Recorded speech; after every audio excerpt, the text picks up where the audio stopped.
Hi, so today I'm going to handle a very delicate topic of autism and daycare. So, a lot of times kiddos with autism have not been diagnosed when they're in daycare, or later on in daycare they might be. But a lot of times these kiddos display behaviors that are not conducive to the daycare environment, or not a typical daycare environment. So, if you have a child that does not have language skills and does not understand other people's language a lot of times, and is very aggressive and has behavior outbursts and all these other issues that sometimes can kind of compound with autism, especially before it has been diagnosed. A lot of times daycares don't know how to handle this. They don't know what to do with these kiddos.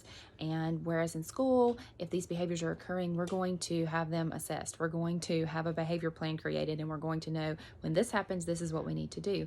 Daycare facilities don't have that. These kiddos are so young, and they a lot of times have not been evaluated yet.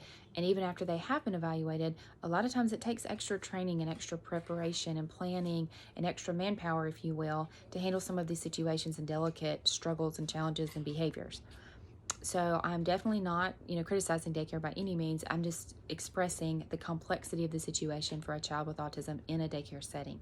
So a lot of times, when people don't understand these behaviors and don't understand why these behaviors are occurring, they want to kick these kids out of daycare. So if you've got a child that bites a lot or a child that's very aggressive with other kids, obviously you can't have that happening. And I'm not condoning that. Children should not be allowed to bite other children.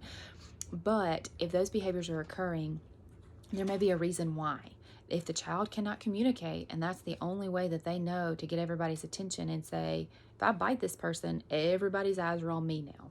And now I can, try to communicate, even if they can't necessarily get that attention. And so a lot of times we need to look at why that behavior is occurring. And so I'm not a behaviorist, and I'm not trying to delve off into that. I'm just giving an example of why a lot of these kiddos in daycare struggle, and why a lot of daycares end up kicking out kiddos that end up having a diagnosis of autism later on.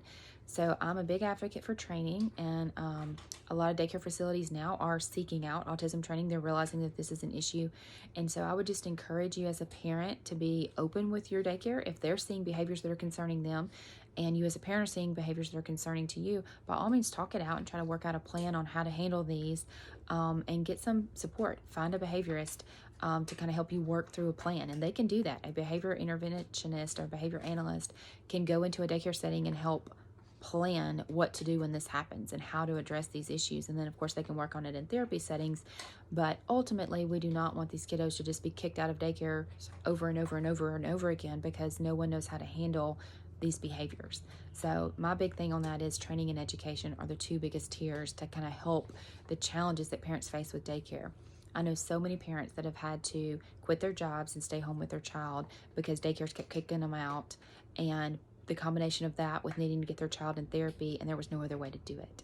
So please be patient with these parents. Please be patient with these kiddos. And obviously, again, I know we can't just allow biting behavior and stuff like that and aggression, but please try to figure out what's leading up to it and try to learn more about the situation to try to help in that moment, what you can do to prevent those situations and those dangerous moments, but also to help support that child and that family.